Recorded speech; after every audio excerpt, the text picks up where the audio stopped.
제목을 한동훈 정치 그만두나? 이렇게 잡았는데 오늘 한동훈 비대위원장이 물러나면서 이렇게 사과를 했거든요. 한번 들어보겠습니다. 민심은 언제나 옳습니다. 국민의 선택을 받기에 부족했던 우리 당의 대표에서 국민들께 사과드립니다. 국민의 뜻을 준엄하게 받아들이고 저부터 깊이 반성합니다. 그래서 저는 선거 결과에 대한 모든 책임을 지고 비상대책위원장직에서 물러납니다. 네. 자, 그러면서 앞으로의 계획도 기자들이 물어봤습니다. 이에 대해서는 이렇게 답을 했습니다. 특별한 계획을 갖고 있지는 않고 어디에서 뭘 하든 나라를 걱정하며 살겠습니다. 그러나 정치인을 계속 하신다는 거는 이해해요? 저는 제가 한 약속을 지키겠습니다. 자, 김 대변인님. 일단 제가 제일 궁금했던 건 저 메시지를 한동훈 위원장이 직접 쓴 건가요?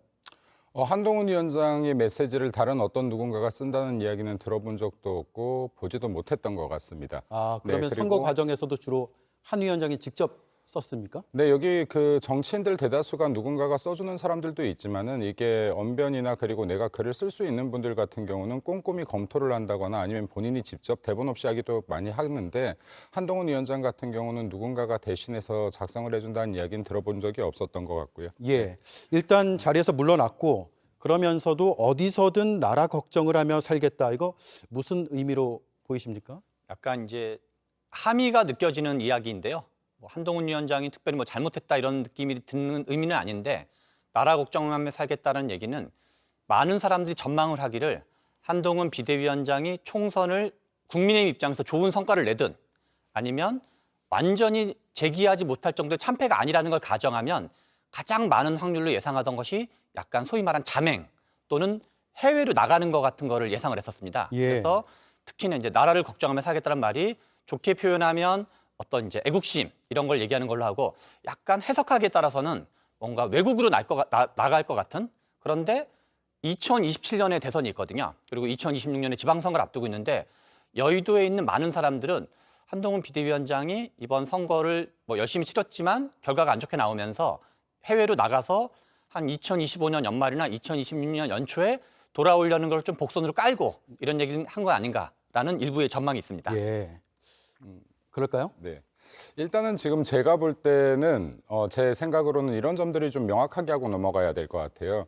그러니까 지금 그 민주당이나 민주당 외에 지금 범야권에게 많은 의석수가 갔습니다. 네, 그리고 여기서 먼저 주장하고 있는 것들이 특검 등등인데 지금 실제로 여기에 검찰들이 공정하지 못했다. 그랬다면 윤석열 대통령의 장모가 실형을 받지 않았을 거라는 말씀을 먼저 드리고 싶고요.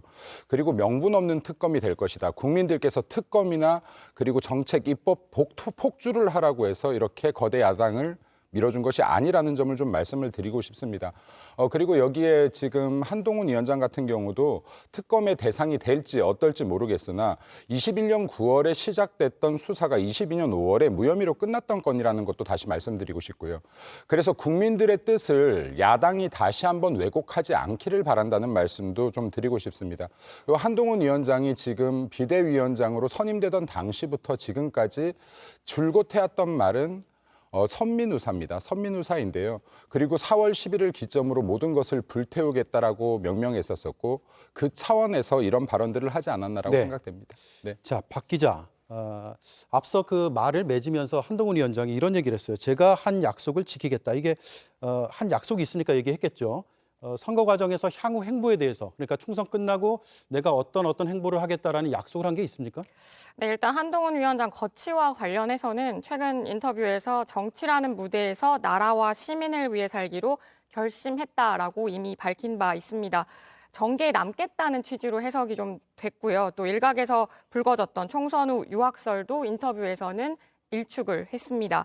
본인은 지금 그 선거 결과를 놓고서 그 거취에 대해서 당장은 좀 상당히 많이 고민스러울 걸로 보이는데요. 그 최근에 했던 뭐 그런 발언들 또 인터뷰를 보면 일단은 어찌 됐든 정치를 계속 하겠다는 의미로 좀 저는 해석이 되고요. 그리고 또 어려운 선거를 치르면서 전국 곳곳을 누볐고 여권 내 탄탄한 또 인지도와 또 지지도를 확보했기 때문에 아무래도 이후에 사실은 전대나 또 멀게는 어쨌든 당권뿐 아니라 어쨌든 대권까지도 도전할 수도 있지 않겠냐, 예. 이런 전망도 일각에선 나오고 있습니다. 예, 바로 그 지점인데 당권 도전 얘기가 나오거든요. 조기 전당대회를 열 수 있다라는 얘기까지도 분석적으로 나오고 있습니다. 그런데 이렇게 총선에서 큰 틀에서 보면 참패죠. 완패를 했는데 바로 전당대회 나온다, 이런 경우가 거의 없었던 것 같은데요. 네, 쉽지는 않을 것 같습니다. 일단은 국회가 구성이 되면 일단 국회가 구성되기 전에 당선자 회의를 열게 되는데 거기에서 이제 원내대표도 뽑고 뭐 이런 과정들이 있습니다. 원내대표 주도로 해서 사실 전당대회를 치르게 되는데 현재 결과를 봤을 때는 지금의 국민들의 얘기를 더 들어라, 그리고 용산과의 좀 더 거리를 둬라, 이런 메시지인데 국민의힘 내부에서 볼 때는 어쨌든 뭐 당내 안팎이 마찬가지입니다만 대통령과 한동훈 위원장이 어쨌든 같은 패키지로 보이는 측면이 있습니다. 어떤 식으로 한동훈 위원장이 좀 숨고르기를 한 다음에 전당대회에 도전할 수 있을지 모르겠지만 좀 과정은 조금 지난할 수 있을 것 같습니다. 알겠습니다.